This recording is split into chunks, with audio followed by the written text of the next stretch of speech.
Hello everyone, welcome to Nyaya class. We'll start with the chanting.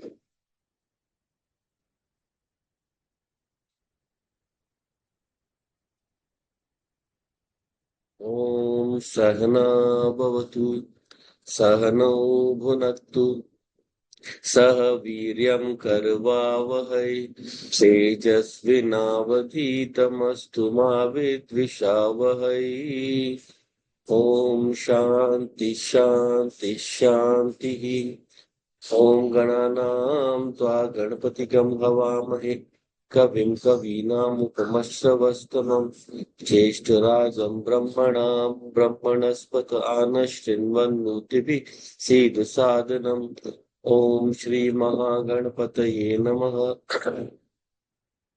Saraswati नमस्तुभ्यं वरदे कामरूपिणि विद्यारम्भं करिष्यामि सिद्धिर्भवतु मे सदा गुरुर्ब्रह्मा गुरुर्विष्णुः गुरुर्देवो महेश्वरः गुरुरेव परं ब्रह्म तस्मै श्रीगुरवे नमः तस्मै श्रीगुरवे नमः. So we are starting this next class on Nyaya. We are in almost, I think, the 48th class by now. Of course, we posted some classes on audio channels, so that also is extra. So let us start with the fifth chapter. We are going into the part where we are discussing about jati, the logical fallacy called jati. So we have seen so far that jati involves the raising of an objection to the first person's argument merely with the intent of confusing by placing his argument into a category and then trying to vary the different uh, parameters of that jati. Right? So every jati or every category has different parameters. So by varying those parameters, you can always confuse the opponent. Correct. So when we are looking into this jati, we saw the first of all earlier also in the first few sutras that in jati we have seen that a certain category is defined and then uh, the objections are raised to a person's arguments. So we have seen first thing we saw was that the Vadi is the person who gives the first argument. He may be the right one or the wrong one, but the Jati Vadi will then introduce a flaw into his argument, and that flaw is supposed to refute the person. But actually, it never does so. The basic flaw with Jati being that the person indulging in Jati Prayog or trying to use this refutation is proving nothing of his own. That is a basic fault. He's proving nothing new of his own. He is just throwing in objections to put off the first person. Right. So we were into the fourth sutra. We'll just look it up first. So this is the fourth sutra. Sadhya drishtantyoho dharma vikalpat ubhayo sadhya sadhakatvat cha utkarsh apakarsh varnya avarnya vikalpa sadhya sama. So the subject that is that is whatever is being proved the sathya the proposition and the example or the hetu or the example and the dristant or hetu they have their characteristics are both examined and they are questioned, right? So all these in these there are six kinds of fallacies that can be put forth, right? So in both cases you are attacking either the subject or the proposition itself, or you are attacking the example uh, or the something that is already proved to use to confuse the person in front. So they involve these six basic kinds of fallacies: utkarsh, apkarsh, varnya, avarnya, vikalpa, and satya. So vikalpa and satya. So all of these we saw utkarsh in the last class. So in utkarsh, you are using an additional property. You are introducing into the dristant. And that additional property you are then assuming to uh, assuming to let the first person accept that that will be there in that in the first in the sadhya also, and since that property is not there, he will be forced to concede his position. So the example we gave for that was in uh, in Utkarsh, the example will have more properties, the Drishtant, and the Sadhya uh, will be the one will having less properties. So from one of the extra properties in the sadhya, we will try to put something in the whatever hetu we are giving, whatever drishtant we are giving, we'll use that. So we saw there that in the first part we saw was the example of Utkarshasam. So there we saw Vadi is saying Atma is with Kriya. Atma is with Kriya like a clod. The full proposition was like Atma has Kriya clod because it is like a clod because both are dravyams and both have the property of associating with each other. Yes. So now Jativadi will say in this case, he will add an additional property that exists in the Drishtant. So here what he used was the additional property was Sparsha Guna. He will say that the clod or the piece of mud or piece or a stone or whatever, it also has the property of Sparsha. So if you are equating that Atma has Kriya and clod has Kriya just because they are Dravyams, then also you have to admit that the clod has Sparsha Guna, so Atma will have Sparsha Guna. So if you accept that, then you'll be in trouble because Atma doesn't have Sparsha Guna. No, you cannot touch and feel the Atma. So in this way, your logic is flawed, or you will have to give us something special. Vishesh Hetu is what is the method used here. The Jativadi will say, prove that first Sparsha is not there in Atma. Right. So, of course, the Vadi can go on and prove that Sparsh is not there in Atma. That is not the problem here. The problem is not that he cannot prove that Sparsh does not exist in Atma. But using this technique, he can introduce n number of objections. Every time the Vadi will say something or prove something, he will bring in another objection. Similarly, based on this, what we call the Utkarsha Sama property, right? So in Utkarsha Sama, additional property discovered in the example or the hetu or the drishtant, that same property he will say will should also be there in the sadhya or the proposition or the theorem that is being proved. So in that sadhya, uh, obviously that property is not there. So then he will put the Vadi in a position of having to produce a second proof, right? So and that can go on again and again. He can have maybe 2, 3, 4, or even 10 such things, right? So all these properties are manifold. So using that, you can always confuse the other one. Then this one we saw in the last class. Then the reverse, that is the up from Utkarsha Sama to Apakarsha. So in Apakarsha, there is a slight difference. So he will say some property that is not there in the example, but so that also he will say that should not be there in the not be there in the sadhya, not be there in the proposition, not be there in the thing that we are proving. So again, the same thing. Example will Atma is with Kriya, just like a clod of earth, because both are dravyam. That is the same proposition. So what is the Jativadi going to say here? So you are saying that a clod has action. Clear? Clod has action. You are saying it is clear. So so you are saying that Atma also has action. Now clod doesn't have Vibhu Dharma. It is not all pervading. Right? Clod is a small piece. It is, you can hold it in a hand. The piece of stone or a piece of mud. You can hold it in your hand. It doesn't have Vibhu Dharma. It is not all pervading. Right? So now he says you are equating clod and Atma. No, you are equating the piece of mud and Atma. So that means Atma should also not be Vibhu. Since the equation is holding, so both sides should also be the same. So Now again he has gone one quality down. Apakarsh. Apakarsh is less. Apakarsh is some. So Utkarsh is more, Apakarsh is less. So using this same quality, he is same technique. He has said he is asking you to admit that Atma is not Vibhu. So in the same way, he can bring other objections over and over again. The Vadi can prove this thing also that Atma is Vibhu. He can prove it, but again, he will bring in something similar also again, right?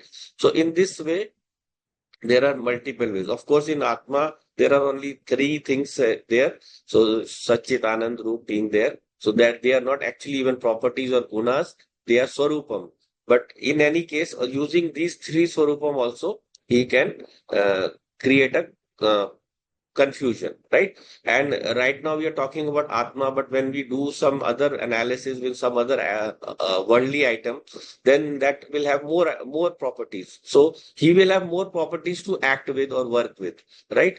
So uh, like Manisha was talking today about Subhash Chandra Bose. So in that also, someone will say he was not good. So he can find multiple instances in his life where there will be some kind of activity he did which is not agreeable to us in the present.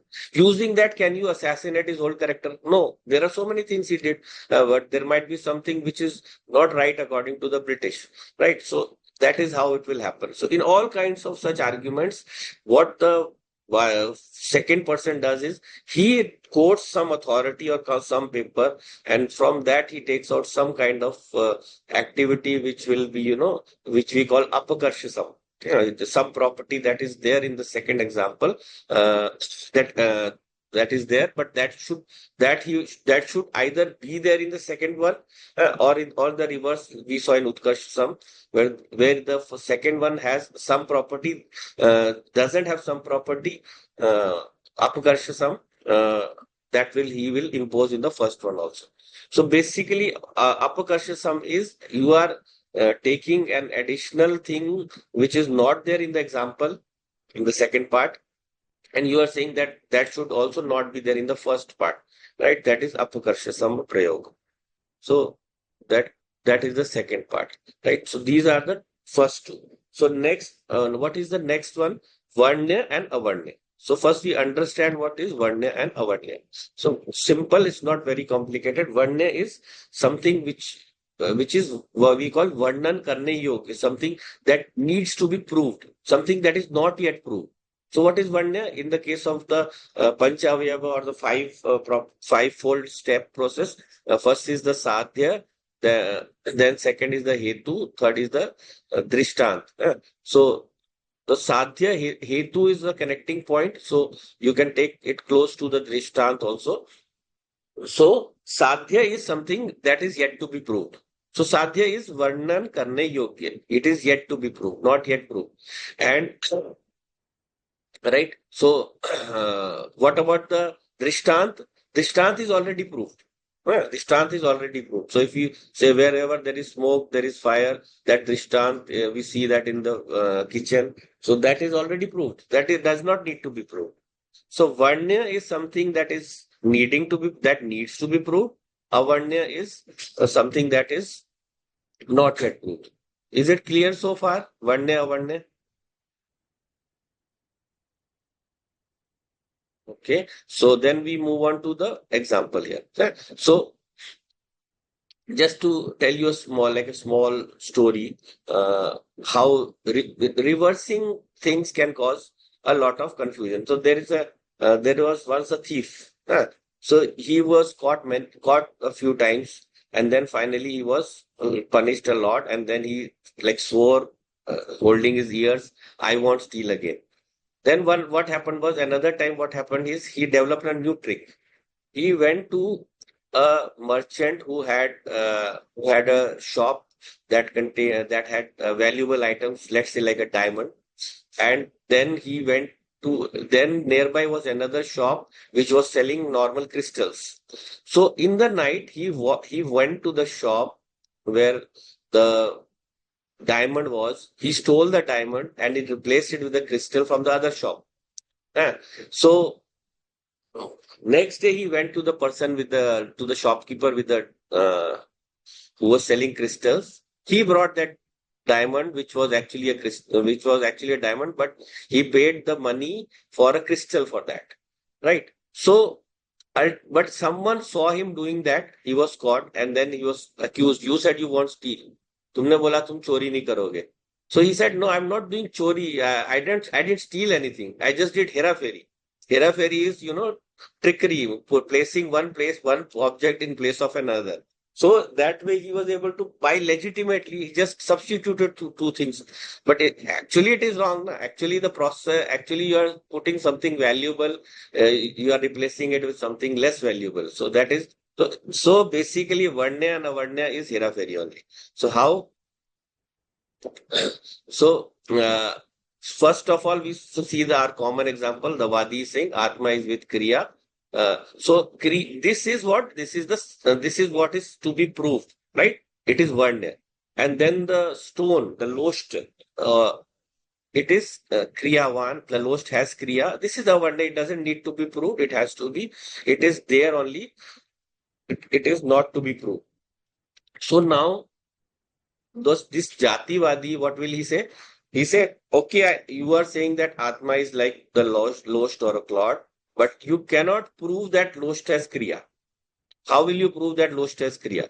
So, for that, you first prove that lost has Kriya. This is called Vandesam. Huh? Something that is already proved, you start questioning that. Of course, he can prove that again. I'm saying it's not that it's not possible that he cannot be proved, but he is diverting attention from the or from what is already proved by making it seem that it is not proved. So instead of focusing on your attention on proving that Atma is Kriya, he will be next focused on trying to prove that the stone has Kriya. That he can do again and again, right? So in this way, whatever was Avarnya, he has made it into Vanya. Whatever was proved, he has made it into not proved. So the Vanya sum is the fallacy here. Whatever is Avanya, he has made it like Avanya. Like Vanya, sorry. Whatever was Avanya, whatever didn't need to be proved, he has made it like something that needs to be proved. So this is called Vanyasam Jati Prayog. Vanyasam Jati Prayog. Right? Then second one is the opposite. So the opposite also something similar. So in this one, it's a bit strange. It's a strange kind of objection. So he says that you are saying Atma is known to have Kriya. You are saying that you are saying that Atma is having Kriya on the comparison or on the analogy with the Loshta, with the stone by that comparison. But he's saying that Atma is already has Kriya. There is nothing to prove. So you now what is happening is you will feel like he's agreeing with the person who gave the agreeing with the Vadi who gave the initial proposition, right? So, but even while agreeing, even while agreeing, what is he doing? He's saying that you are saying something that needs to be proved, but actually it is already proved. There is nothing to be proved. So you are wasting your time. You are assuming Atma Guna Kriya is Vanya, but it is actually Avanya. You are assuming that Atma has a guna of Kriya is something to be proved, but actually it is not to be proved. So your process is wrong. He is pointing to a flaw in the process. He's saying your starting point is wrong. So make your starting point correct. It's a very strange kind of jati prayog, but sometimes it puts off the person because when he's trying to prove something, he gets confused into whether he should be proving it at all. Whether he should be proving it at all, right? So uh, for a smart Vadi, he will say, then that means you have lost the argument. But the Jati Vadi is equally smarter. He will say, no, you started with the wrong statement. First, start with the right statement. So that is how this awareness. This one is what you call awareness. Then Vikalp Sama Jati. So in Vikalpa Samajati, what is happening is Vikalp is a choice. So Vikalp is a choice. So the drishtant, whatever is the drishtant is, that is the sadhan, that is the means that you are using to prove your pratigya or your or your sadhya. So you have made a sadhya, and then you have to prove it with a drishtant. So showing the opposite dharma or quality in the drishtant. Huh? You show a vikalp or a choice. Huh? You show a choice in the drishtant, and then you show the same in the uh, pratigya and then disprove. So let us take an example to understand this. So if we just look at the process is simply I am trying to prove something. For that, I'm giving an example.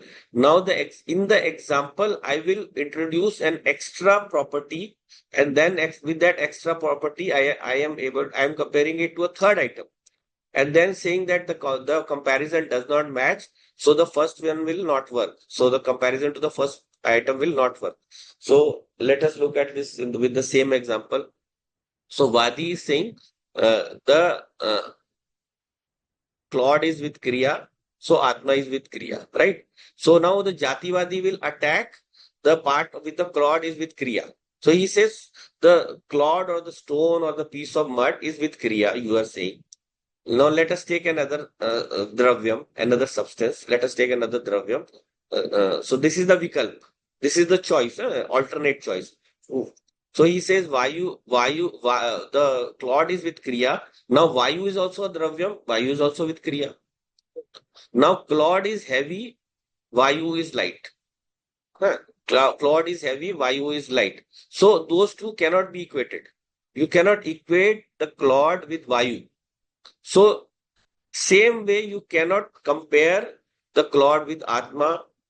Same way you cannot prove Atma is with Kriya. So this is Vikalpa Samajati. In Vikalpa Samajati, the whatever you are trying to prove the sadhya, you are proving it with the drishtant. The drishtant, he will compare it to the third thing, a third thing. And in the second and third thing, he will introduce difference in the second and third objects. So you are saying Vayu is with Kriya, Claude is with Kriya, Claude is heavy, Vayu is light, so the comparison is not right. So the same comparison you cannot use with Claude and Atma. So you cannot prove that Atma has Kriya.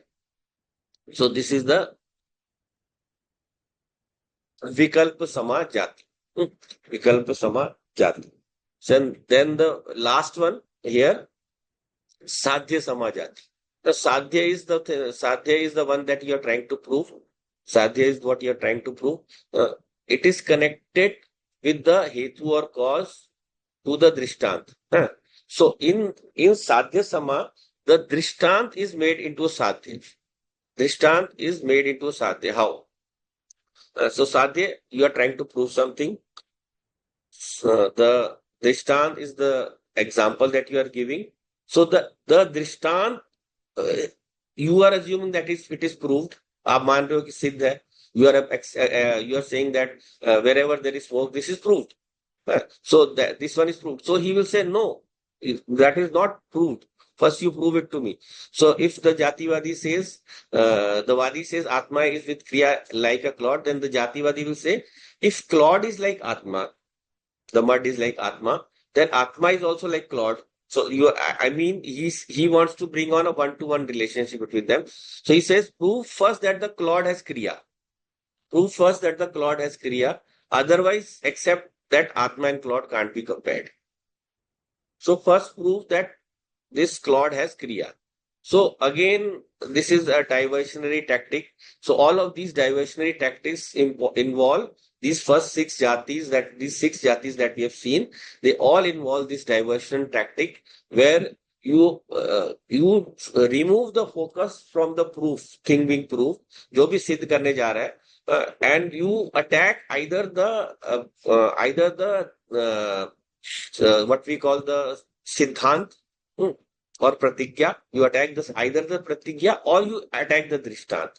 With these six kinds of jati prayog, you attack all of these six and confuse with these six kinds of prayog. You attack both the starting and the ending point of the argument, and you try to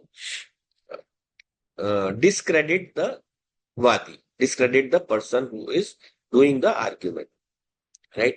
So, what is the basic flaw there? It's not that the argument is not valid. It's not that the Jativadi's argument is not valid. His argument is valid. But the flaw simply is that he is proving nothing of his own. So again, I repeat this in all Prakriya, whenever the Jativadi is saying, like in the last one also, that proves that the stone has Kriya. So the stone has Kriya can be proved. So it's not that his objection is wrong, but the only thing wrong is he has proved nothing of his own. उसने अपना कुछ भी सिद्ध नहीं किया, ठीक है? He has not proved anything of his own. So we'll just look into the next sutra why this is wrong, right? Why this jati prayog is wrong.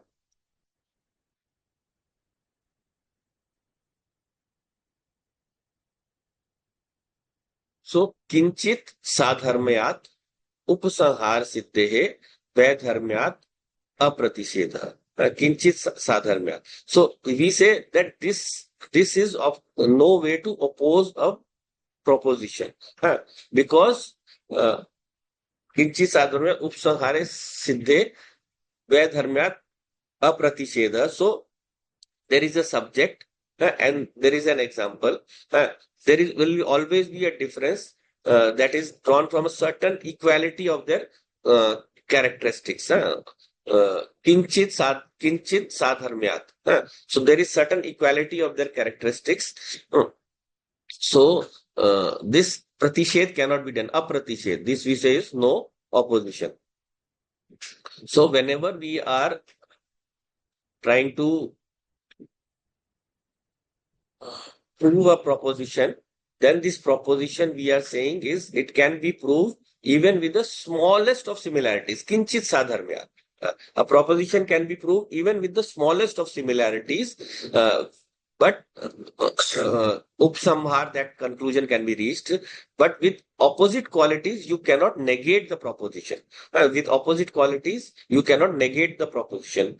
Why? Because whenever you are taking two things, and you are taking a sadhya and a drishtan, there will be some qualities that are common between the two. There will always be qualities that are common between the two, but you are not saying they both are equal.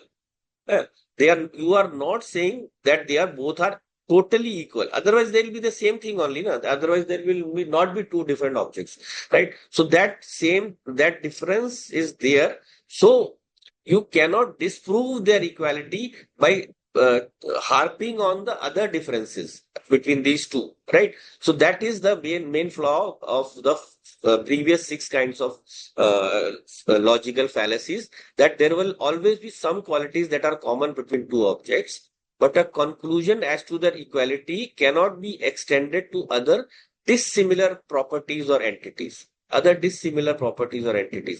either you are taking dissimilar properties to prove their difference, or you are taking some dissimilar entity, a third entity, like we saw in the Sadhya Sama fallacy. You are taking the example of the cloud with comparing it with the third item called Vayu. It's a dissimilar entity. So in the first few we saw, we were comparing just the properties of the two.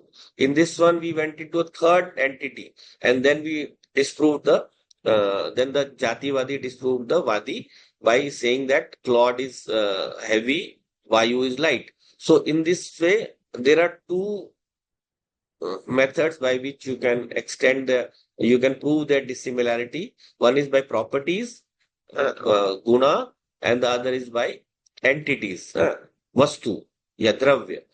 So we can say that Akash is a dravyam, but Atma is not, as it is infinite. You can say that Akash is dravyam, but Atma is not a dravyam because Atma is infinite. But we cannot say Vayu is a dravyam, but Akash is not, because as Akash is almost infinite. So just by taking difference in properties, you cannot use a drishtant to prove something that is beyond the purview of the what the discussion, right? So proper drishtant, whenever there is a drishtant, it will strengthen a proposition. If one property of drishtant can prove the proposition, then it should be considered sufficient. You don't need to examine all the properties of the drishtant and say that all should match, right? So if I am using only one property to prove, because that property is related to what is being said in the sadhya, in the pratigya, right? So in the case of uh, fire and smoke. Fire and smoke coexisting is sufficient to prove that wherever there is smoke, there will be fire. But I don't need to go into all the properties of smoke, and neither do I need to go into all the properties of fire and find all of them to match, because some places there will be fire, but there will not be smoke, right? So I don't need to go into all of those to prove my point. My point is proved similarly by the coexistence of smoke and fire, right?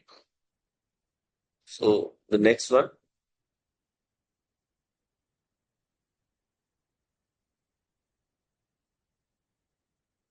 and this is a continuation of the previous sutra. Sadhya atideshacha drishtantu upapatte. Sadhya atideshacha drishtant upapatte. I voiced this a bit in the previous also. So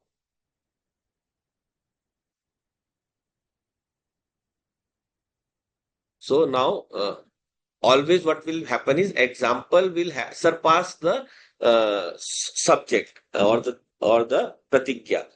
So whatever the pratigya is, example will always have more properties.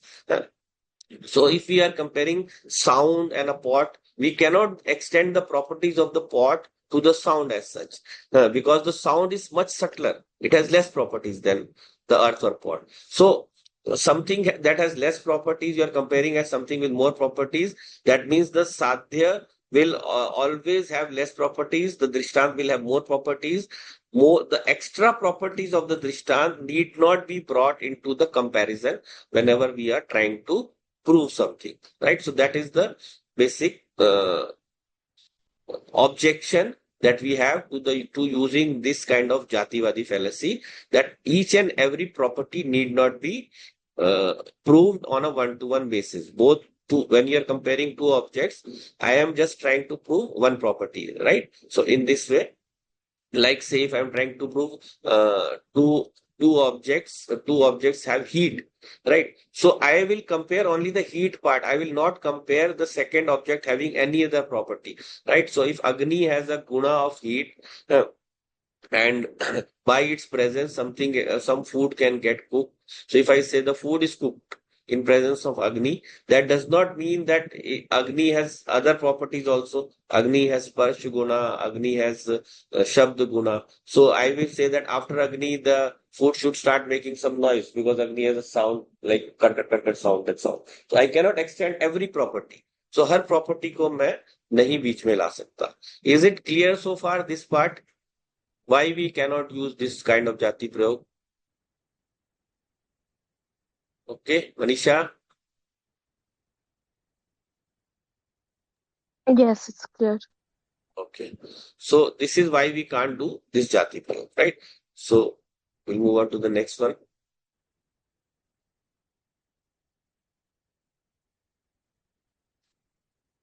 So now there are two kinds of other logical fallacies, which by which he will say that you have the process of uh, use this five-fold process, this panchavayava. That process itself is wrong. That is what the Jativadi will try to do now. So he says, whenever you are trying to prove something, I'll just read the sutra first. Prapya, sadhya, sadhyam, aprapya va, हेतोः प्राप्त्या अविशिष्टत्वात् अप्राप्त्या असाधकत्वात् च प्राप्त्य अप्राप्ति समो. प्राप्त्य अप्राप्ति समो. So he says when you are trying to prove something, whenever you are trying to prove something, then either there will be two cases. One will be that the sadhya and the uh, dristant, they are existing together. दोनों साथ साथ. There is one condition is that they are both very together with each other. Right? Prapya sadhyasam aprapyava. And uh, so in this case, one is that they are together, and the second is that they are far away from each other. Hmm. So aprapyava, prapya and aprapya. The sadhya and the sadhan, they are either together or apart from each other. These are the only two conditions that can exist in the interrelationship between the two of them, right? So he says, in this case, in either of these two, you cannot prove your proposition. Why? Because apraptya asadhakatvat. If the two objects are we'll take prapti aprapti samo. We'll take if they are together, then they are one only. Then the sadhana and sadhya are one only. So you cannot prove, because if two things are one only, then you cannot prove that you cannot prove their separateness, or one being the cause and other being the effect. One being the cause and other being the effect. You cannot prove when they are together, they are one only. And the second one is that when they are apart, then you need a connection to prove both of these two. So without that connection, how will you prove if you say they are separate? So we'll take an example to understand this. So if I say that smoke and fire are together, if I say that smoke and fire are together, huh, then you cannot prove using the cause or the hetu, as it is one with the sadhya. The smoke and fire are together only. So you cannot say that smoke is a separate entity and fire is a separate entity. They are both only. Oh, they are correlated and one entity only. So the smoke cannot act on the fire, neither can the fire act on the smoke. Uh, so we cannot prove the fire. So if the cause is reaching the sadhya, then it can't be proved that their smoke is the cause of fire or fire is the cause of smoke. Both are so together, you cannot say which is the cause of which. And if you are saying that they are separate, and if you are saying that they are separate, then you cannot again prove anything, because a connection is needed to prove anything, right? And connection has to prove something. So if you are taking a tong chimta to hold on to a piece of coal, then you cannot say that the chimta has grasped it without reaching it. It has to reach there first. So the chimta has to reach there. The tong has to reach the piece of coal, then only it can grasp it. So without reaching, it cannot grasp it. So if the fire and smoke are not reaching each other, then you cannot say that there is a cause-effect relationship between them. Or like you can say like there is some dirt on the floor, and I need to clean it. I have a jhadu, I have a broom, and I can use it to clean it. But the broom has to reach. Yeah. So without reaching, it cannot clean it. So in either case that you accept, तुम जैसे भी मान लो, whatever way you say, the Jativadi is saying if either there is prapti, they are together, or there is aprapti, they are not together. In either case, you cannot prove your point. So your hetu will be unsuccessful. Your cause will be unsuccessful. That is what the Jativadi is saying. So by this logic, he is saying that leave alone your proof. Your process is wrong. The process itself is wrong. The process that you use for proving something is wrong on both counts. Even if you say there is prapti, then also we can't accept it. And if you say there is aprapti, then also we can't accept it. So how do we refute that? For that, we go to the next सूत्र अगले सूत्र में चलते हैं. सो ये प्राप्य प्राप्य साध्य साध्यम अप्राप्य वा whether they are प्राप्य और अप्राप्य वा हेतु प्राप्त्या अविशिष्टत्वात् अप्राप्त्या असाधकत्वात् च प्राप्त्य अप्राप्ति समो. The two kinds of logical fallacies called prapti and aprapti samo, prapti sum and aprapti sum, are based on the conclusion that the Vadi has to accept one of two positions, either that the Sadhya and the Dristant attain each other, Prapya, or that they don't attain each other. If they attain each other, then you cannot have a cause and effect relationship between them. They are together only. And other is they don't reach each other. There also you cannot prove that one is the cause of the other if they are apart from each other. So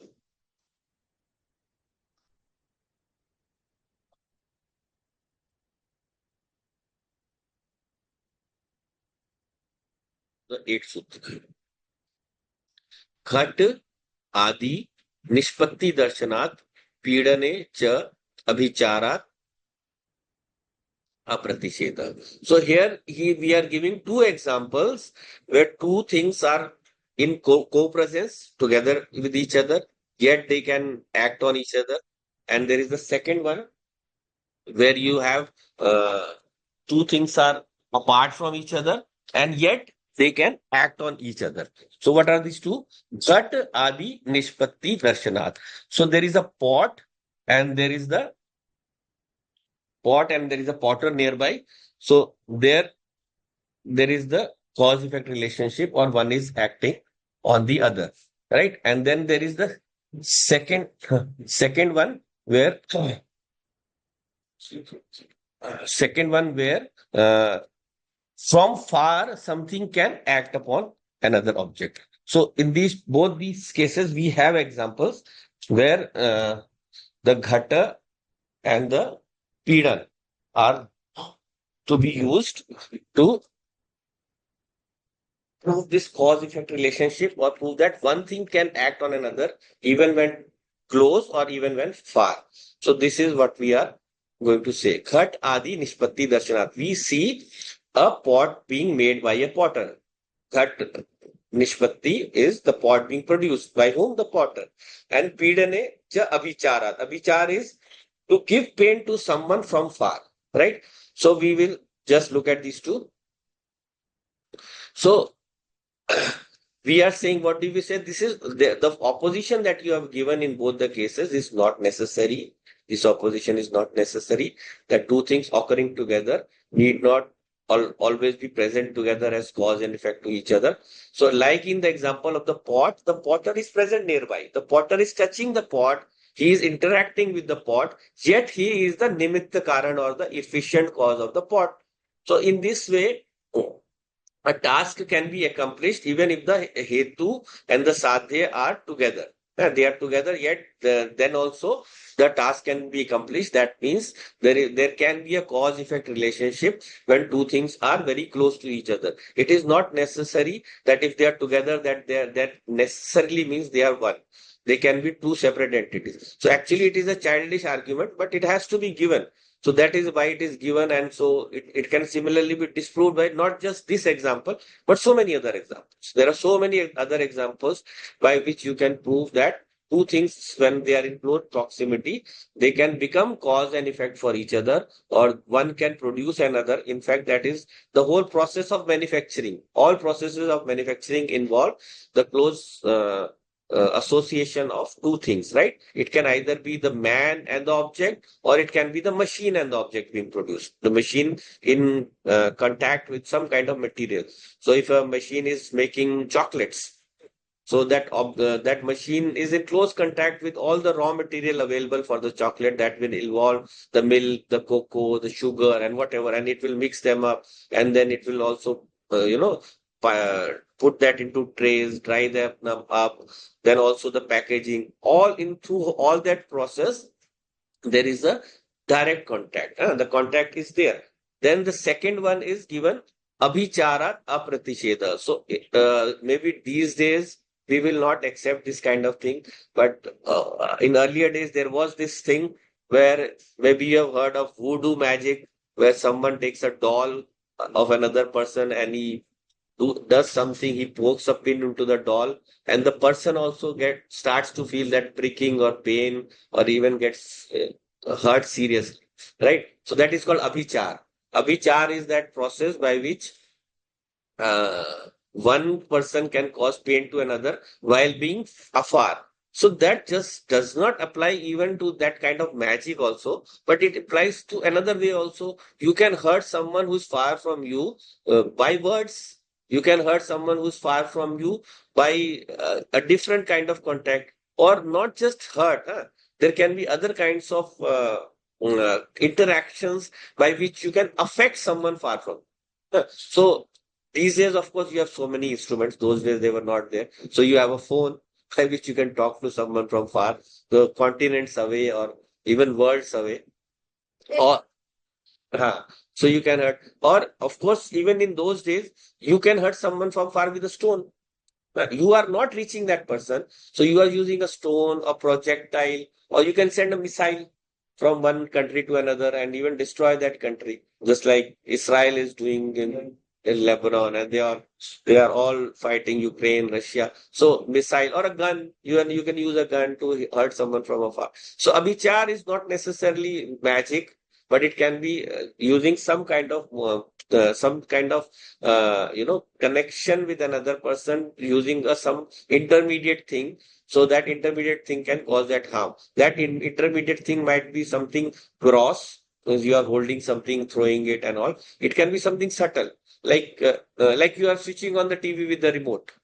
Nothing is going, you are not seeing what is going in between, but actually there is an electromagnetic signal that is going from here to the TV, and so you can switch on the TV from afar, right? So in this way, even from afar, you can have a cause effect relationship. And so, just like Abhichar, also, we can find so many kinds of modern examples. So, just in the case of the fire and the smoke occurring together, smoke is not the cause, as there can be fire without smoke also. Fire is the cause of fire, smoke is a byproduct, right? So, but because when they are together, you can judge that seeing smoke, there must be fire. So because of that togetherness, you can judge the smoke. So Hetu can act on the Sadhya from a distance and also when near as separate entities. They are separate entities. They can act on each other. When close, the interaction can happen between two separate entities. When far, the interaction can happen either through some intermediate, as gross object which will connect the two, or an intermediate subtle object like waves and so on between the two, or sound, or electromagnetic waves. So that connection can happen and cause effect relationship can happen. I can destroy in Israel you saw that the using electromagnetic signal, the pagers were blasted. So they killed so many people. So that was the example where this kind of harm was caused from far away. So we are saying that this objection of yours, that prapti and aprapti somehow, two objects being in close proximity cannot have cause effect relationship, and two objects far also cannot have cause effect relationship. The premise or the conclusion is flawed. ये आप तुम्हारा सही नहीं है, जो तुम कह रहे हो, whatever you are saying is not correct. I have examples to disprove your point, right? So we go to the next one.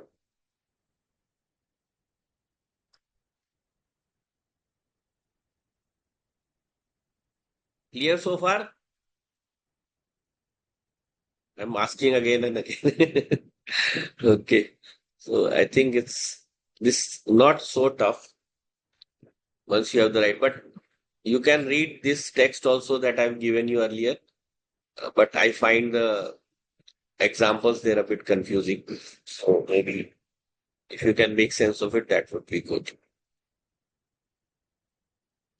So Ghatadi Nishpatti Darshanat, we have seen. So ninth sutra now. 519.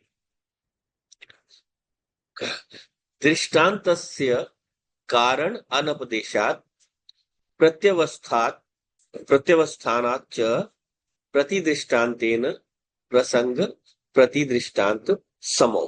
Pratidrishtant samo. This is something connected to the Sadhya Samo fallacy that we saw earlier, right? So Sadhya Samo, in what was the problem with Sadhya Samo? In Sadhya Sama, something that you are trying to prove the Sadhya with the Drishtant.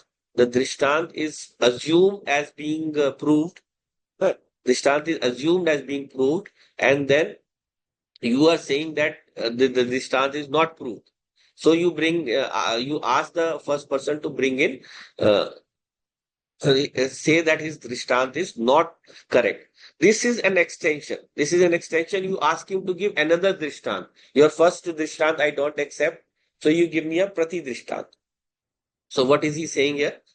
Prati दृष्टान्तस्य कारण अपदेशात्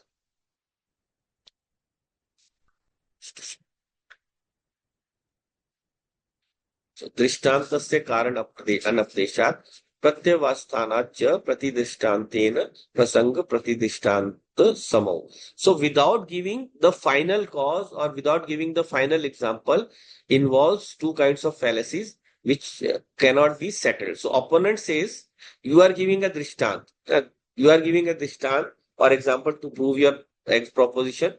So what is the proof of your example? What is the proof of your example?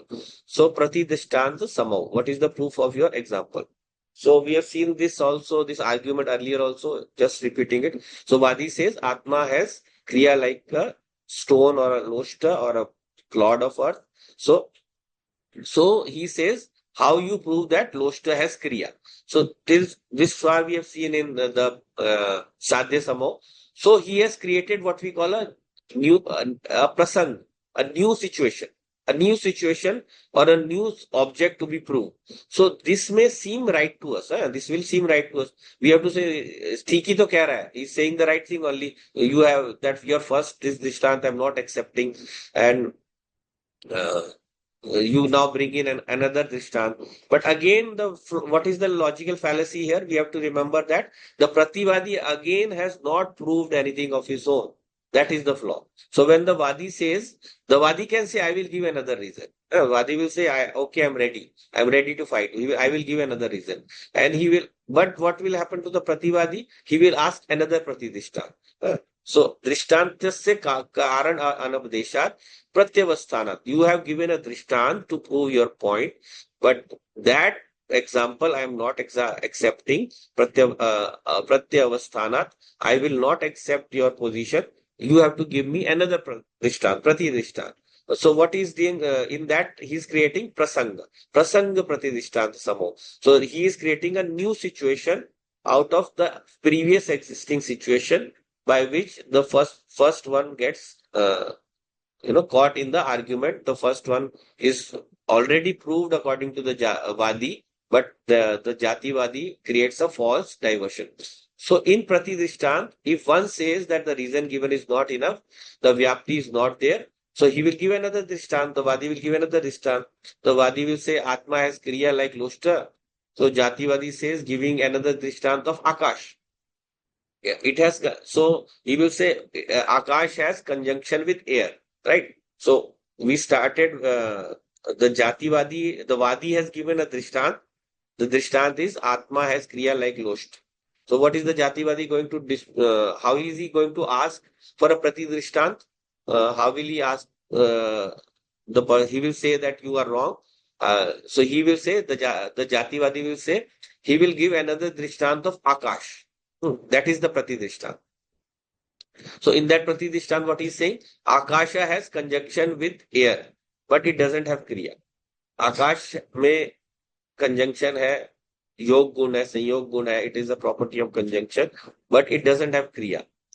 So you have to again give me another Drishtan. Your Drishtan, first one I have disproved. So his objection is right. His objection is right. But he has not proved anything of his own again. Now he has given another reason, but that doesn't prove his own proposition. So our Vyapti, what is the Vyapti of the Jativadi is whatever has conjunction or is a Dravyam has a Kriya. So we are using two things here, conjunction and Dravyam. So even if he has given an example where our Vyapti is seemingly hindered, his own Vyapti will also be hindered. Because what Vyapti he is giving? That he is giving that Akasha also has conjunction, but it doesn't have. So he will also have to give another example of his own to prove whatever he wants to prove. So he has disproved the Vadi, but he has not won the argument. He has not won the argument by proving something of his own. So using the same Vyapti, he cannot prove that Atma doesn't have Kriya. He is proving that Akash doesn't have Kriya, but he is not proving that Atma doesn't have Kriya. For that, he will have to give his own proof. So this is called the pratidishtan sama, they are all in a way delaying tactics only. So person is not proving anything of his own. He is only using delaying tactics, right? So this is answered in the next one. We are out of time, but shall I take a couple of more minutes? So because this will conclude the argument here. Yes. Okay. So we'll just look at the one quickly. Next one, 10th. So this is Pradeep. Hai? There is an E ki matra here. It's not Pradap. Pradeep, Pradeep Adan Prasanga Nivritti Vat Tat Nivritti. So what we are saying is that when you are asking for a Pratidishtan, then that process is not to be accepted. Why? Because Pradeep Upadan Prasang Nivrittivat Tad Vinivritti. When we have used an example to illuminate our point, then we don't need to bring in another example just because when we take a lamp to illuminate something, हाँ, किसी दीपक से हम किसी चीज को प्रकाशित करते हैं. We are using a lamp to illuminate something. Then if you ask for me to prove the lamp, then the lamp doesn't need to be proved. उसकी तो अपने light है. It has the light of its own. हाँ, so you cannot say bring in the sun to prove the lamp exists, right? So Pradeep Upadan Prasang Nivrittivat Tat Vinivritti. So giving a series of reasons is not appropriate. Giving a series of reasons is not appropriate. Just like a lamp doesn't need another lamp to reveal it. It is revealed in its own light. So hence an example should be able to settle the issue in one go. And giving a series of examples is not apt or not correct. The process is not the right one. So disproving the drishtant is like bringing a lamp to illumine another object and proving its nature. But for that, we don't have to prove the lamp. It is self-illuminating. Yeah, just like Atma is self-illuminating.